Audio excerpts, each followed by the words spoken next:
वो बुढ़िया मेरे घर के अंदर एक कदम भी नहीं रख सकेगी, देख लिएगा।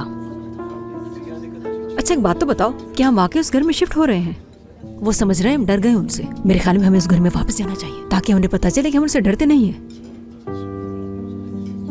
बात तो ठीक कर रहे हैं आप, बिल्कुल सही कहा। वाकई क्यों निकले हम उस घर से? अब जब करीम ने सादिया से तलाक की बात कर ही ली है तो मैं छोड़ने वाली नहीं। इसीलिए हम कल उस घर में वापस जा रहे हैं।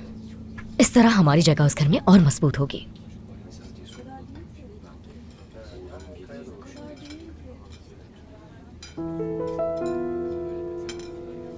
अम्मी ये क्या कर रही हैं?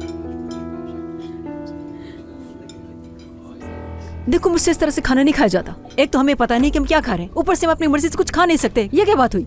हद होती है। इस डबल रोटी को इस शोरबे में डुबो के खाओ, इतना मजा आ जाएगा।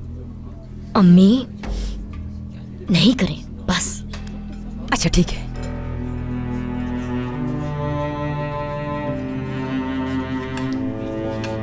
Hello, good evening.